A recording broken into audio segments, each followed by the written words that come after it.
Reptile room tours. They're the staple of any reptile YouTuber's video catalog in order to garnish a lot of views. By God, can these views be absolutely massive, garnishing anywhere between tens of thousands to hundreds of thousands of views on videos. These things are amazing. Unless you're my channel, then You know what they say, the 23rd time is the charm, so why don't we head on in for this Reptile Room Tour 2022.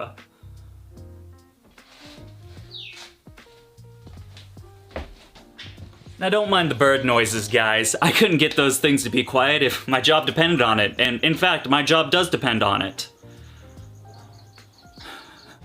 Please, guys, I'm begging you, I need you to be quiet. We gotta get one video with you guys not squawking the entire time. I'm talking to you too, mister. I like to shout at 15,000 decibels and make all of my content unhearable. Yeah, just be quiet. 5 seconds, that's all I'm asking. Now over here at DBCB Exotics, we have a lot of animals, somewhere around the number of 100 to 150, split up into 3 separate rooms. The rooms we saw previously, which is the pet reptile room, this room being the reptile breeding room, and then lastly, a building specifically used for my larger lizards. And now in order to not make this video an hour and a half long, I decided to split these up into 3 separate videos. So we'll be starting with this one right here, the Gecko Breeding Room. This is where you guys are going to be able to see all of my breeding geckos, Tokays, day geckos, crested geckos, gargoyle geckos. I might have missed some, but there are a lot of geckos in here. So buckle up, tighten that seatbelt, and I hope you like geckos, because that's about the only thing you're going to see in this reptile room tour. Let's get started. Now the first incredible thing we're going to be looking at, and no, I'm not talking about my blanket door, that is just as innovative as it gets, but the first animal we are going to be talking about is the standing eye geckos. Now these are some of the new products we've been working with. Day geckos are my first project I've been going. We've been going pretty strong. We'll be checking out some babies here a little bit later, but for right now, let's talk about the adults. Now in this enclosure, I do have just one lone female. I used to have a pair in there, but we have 1.2 group, and I moved the male over with her to get some eggs from her as well. So we just have one female in here right now. I know what the first thing you boys must be asking yourself, and that's Dakota. You know, I feel like this is missing something. It's a very brown enclosure. Where's the greenery? Where are the plants? You should put some live plants in there. Well, I did. I put 2 live plants in there. However, as your boy can reproduce life in the reptile variety, your boy cannot produce life in the plant variety. I do not have a green thumb, and slowly but surely, plant turned into what I can imagine my heart looks like. Withered up, dried up, and dead inside. But not to worry, I keep it here with me as a reminder of myself to stop wasting money on plants because I just can't do right by them. Now, the Standing Eye is one of 2 projects we are working with at DBCB Exotics. We have the Madagascar Giants and the Standing Eye Day Geckos, and honestly, man, I'm not super pumped with the Standing Eyes. The babies look absolutely incredible, and we'll check those babies out in a little bit, don't you worry. The adults the color dulls out over time, and honestly, I never see my Standing Eyes. You can see the Day Geckos, we'll talk about them next. Look, there he is, right there. But my Standing Eyes hide a lot, which makes it kind of an thing if you don't really see the animal. Whenever I walk in the room, they kind of scatter and dash. I think it's just these animals, like this specific animal group. I've heard from a lot of people that Standing Eyes are a little bit more lazy and they kind of just chill out, where the day geckos are a little more spastic, but that is not the case. I kind of have the opposite problem right now. But moving on to the next gecko, we can take a look at this amazing enclosure. An enclosure that would look absolutely perfect if it weren't for the fact that day geckos poop on the doors 24/7. You might think to yourself, well, Dakota, why don't you just clean it up? That poop looks like a week old. It is not. It is exactly 48 hours old. Honestly, I really like the day geckos. These are probably my favorite species of day geckos to work with. I definitely want to expand on the project in some Williams Eye, peacock day geckos, or a bunch of different ones that I want to get. But right now, we just have the Madagascar Giants, the regular ones, and we also do have the Crimson line that we're growing out to breed next year. These guys are absolutely fantastic. I love how adorable they look. They're stupid little eyes. They're really cool gecko colored colors. It's the gecko gecko. What could go wrong with that? And although a lot of people say these are kind of like really skittish, fast-moving animals and they're really a pain to keep, I really haven't found that with me. I can open the enclosure and take the food in and out without them dashing or trying to get out of the enclosure. I give them little boops, little chin scratches. They don't mind it too much. I can hand feed them, everything like that. They don't really mind. Honestly, I think these are all just a really cool gecko species. Moving slightly down to this 29-gallon enclosure, we have more standing eyes. This is where the pair resides right now. Remember, we had a 1.2 group that was chilling in there. However, you really can only keep standing eyes as pairs. I learned this the hard way when my females fought with each other and one of them was kind of outcasted. So we put her in, got her fixed up, and then we decided to pair them in this enclosure while keeping that female separate.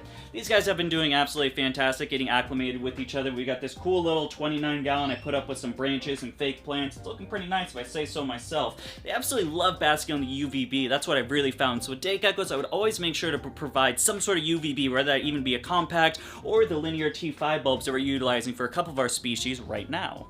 But moving on, we can actually get into geckos that I can actually hold. Although the standing eyes are very pretty, you really don't want to hold them. There's a bunch of negative things. They're wicked fast, and it would just be annoying holding them on camera, so I decide not to. However, this Chahoua gecko is the opposite. You can actually hold this gecko. The worst thing that it's going to do is bite or poop on me, which either one is a thing that could happen. However, the Chahuas are absolutely amazing, man. This is my first time owning a Chahoua pair, my first year breeding it. We have had successful eggs hatch. Again, we'll see that in a couple of minutes. Hold your horses. However, the fact of the matter is, I absolutely love this species. They are so cool. Just take a look at that pattern. The female is a nice oak copper brown color, where we got the male that is that really aesthetically, you know, mossy green color. We'll pull him out. Oh! These guys are so cool. Kind of a bucket list reptile for me, owning Chahuas. When I first started getting in the hobby, I never thought I'd be able to own at least one just because of the price point on them. But look at me now, 6-7 years later, I'm a full-time reptile breeder, and I've had enough money to buy a little Chahoua pair. And now my job is wrangling them when I hold them on the camera so they don't jump out of my hands and go everywhere. But these things are so cool. The camouflage masters of the Chahoua geckos. Well, of gecko. Well, I guess you're a platypus. The camouflage master of the New Caledonian geckos. I will say that. Such a cool little dude. He's gonna jump. I'm on to you. Now coming over here, we have the grow-out/breeder male shelf. When the animals are done pairing, I keep the females in the larger enclosure and keep the males in a little bit of a smaller enclosure. It's only for a couple months at a time before I repair them again, or until the season's over, and then they go in for that couple of month period, and then I put them back at the following season. But these are going to be the things that we are going to be talking about in this part. And now this is just a really cool gecko. This is our breeder male Chahoua, who is absolutely fantastic. A big old boy. The female was just as big as him, however, through breeding, she has lost a considerable amount of weight. Breeding Chahuas is not an easy task, as I have found. Again, this is my first year doing it, and I've come into some complications, especially when it comes to calcium crashing with the animal. So we did only end up with 2 clutches of them. I decided to pull the male out, make sure the female is good to go. We re-got her with that calcium and fattening her back up. She's been doing good ever since, but she is definitely not as big as this bulky dude. This is our male Chahoua. Again, that nice mossy green coloration, man. Look at this gecko.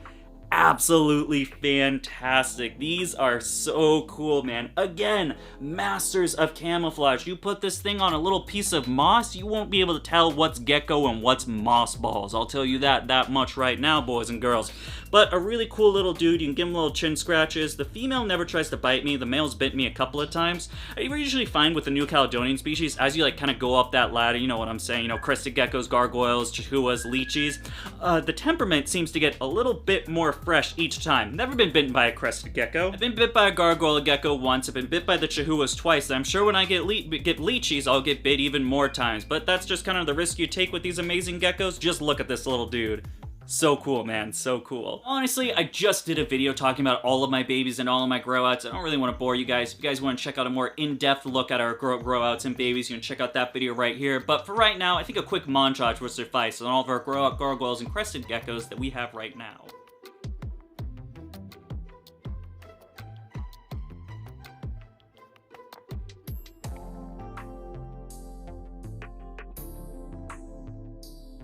Feast your eyes over here, we have the baby rack. Looking a little bit sparse right now, but that's just because our eggs are hatching at this point in time. So we've got about 1, 2, 3, 4. We have about 14 babies going right now. It's absolutely fantastic for the year. We still have plenty more eggs going and plenty more females that are about to lay us eggs. This is going to be a great season over here at DBCB Exotics. And however, again, the fact of the matter is we just did a video going in depth on all of these guys. So again, quick montage for you guys and we can get into some more really cool stuff.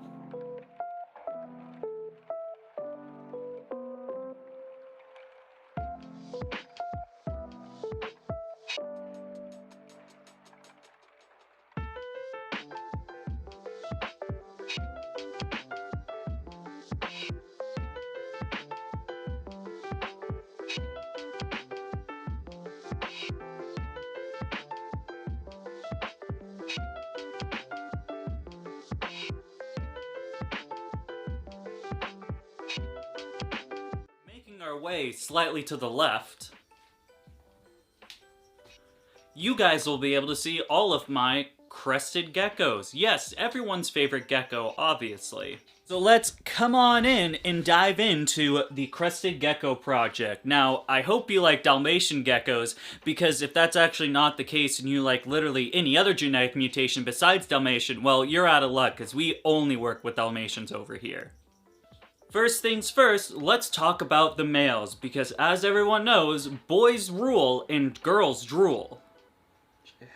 On the list is Spice. Spice is our male tiger Dalmatian with some red spots. An absolutely beautiful male, if I do say so myself. I got this guy as a little baby for $65. I grew him out. I didn't care if it was a boy or a girl because it was a great gecko at a great price, and he turned out to be male, which was cool in my books. This guy's currently being paired with all of our tiger Dal females. We do have a bit of a separate. We went a little bit out of the box with our Dalmatian projects. Before, we were working with strictly tiger Dalmatians. Now we work with some Dalmatians that aren't tiger as well, so call me Mr. Variety, because I've got two different things, not just one. But Dakota, you can't make non-tiger Dalmatians without a non-tiger Dalmatian male. Well, you're right there, viewer, which is why we have this bad boy, Spots. Spots was the first male I ever purchased for breeding and the last male I ever purchased for breeding, because why get more boy crested geckos when you can get more girl crested geckos that lay eggs?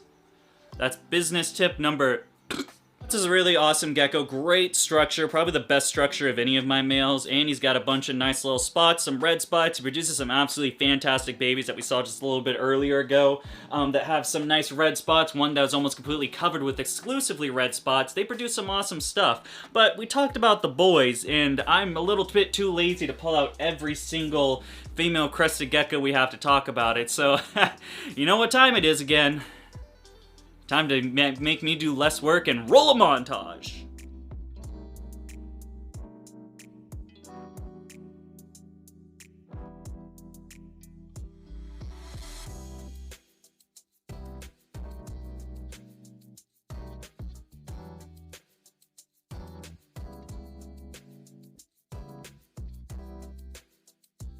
And then last, but certainly not least, we need to talk about the Tokay geckos. Yes, the Tokay geckos, the project that I am notorious for as a reptile breeder, mainly because I was the only one stupid enough to hold these little death machines and bleed multiple times on my hands so people could laugh at me. If we take a look over... Oh, don't mind the anonymous Coca-Cola product. I'm not sponsored in any way, shape, or form. I just need to get some energy boost to make these high-amped, sporadic videos that I make very currently. As you can see in this shelf, we have a lot of Tokay geckos. Up here are all of our paired geckos, and we work with a variety of different mutations over here, and I'm gonna say them very slowly so you can get the nice B-roll cinematic experience. These mutations include the Granite Tokay, our Oddball mutation, Reduced Pattern, Green Galaxy, Super Red, and then we also have a couple of the oddball geckos that I'm not sure what they are, but I'm gonna breed them and see if I can make my world's first stuff and really secure myself as the star and pinnacle of the Tokay breeders. Because as everyone knows, in order to secure your place as a top reptile breeder, you need to create your own wacky mutations and call them literally the stupidest shit you can think of in order to be the best of the best. I don't know, insert ball python gene. I mean, there's too many to think of. I could make a billion jokes out of them. Jesus Christ, guys, be a little bit more creative. Because I'm too lazy to adjust my tripod, we're just gonna do a kneeling bit. Now, these are where our grow-outs are gonna be. We've got a nice reduced pattern male that we produced last year that I'm going to hold back for future breeding projects. We've got this little rescue Tokay gecko in here that is a little bit banged up. She didn't regrow her tail all the way. She's just a weird-looking gal, so we're keeping her in here and making sure she's under UVB, all good. And then, yes, the piece of the resistance, my crowned jewel as a Tokay breeder. I do own a super red Tokay. I know, very impressive. But please, stop DMing me asking for super red babies. I do not have any this year. I will not have any next year or the year after. I am gonna hoard all of my super red Tokays like every other super red breeder. Please stop messaging me about it.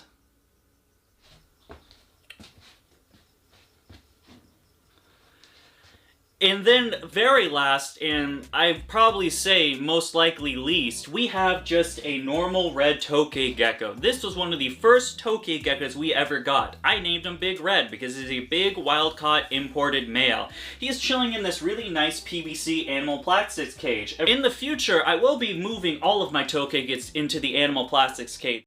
Hey guys, it's your boy, Eddie Dakota, back in the flash. Those are actually not animals plastic cage, those are all American cages, PVC enclosures, not animal plastics.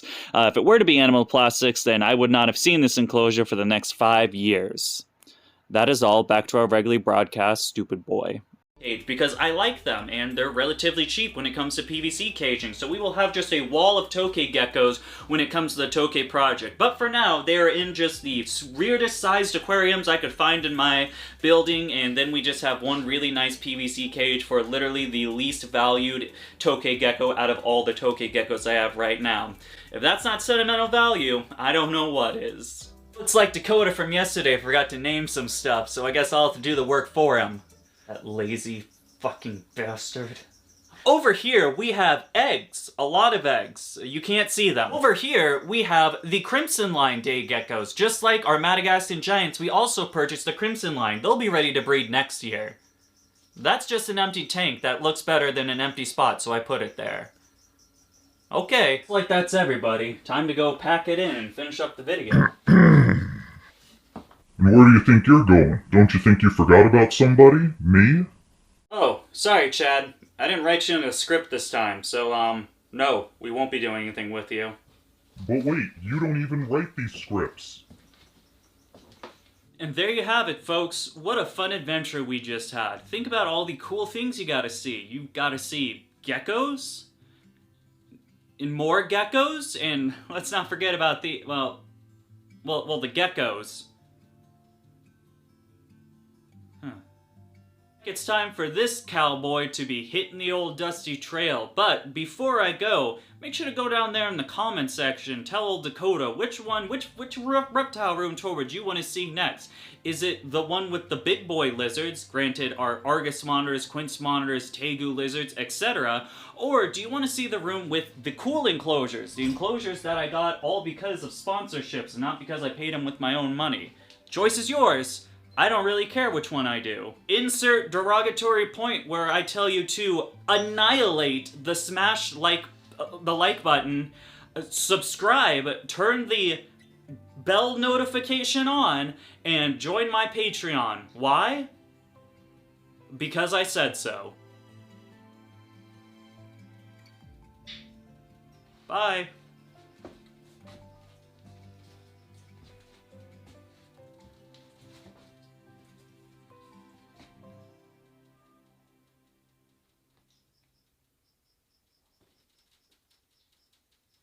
Go watch one of those. Stop watching me. Bye.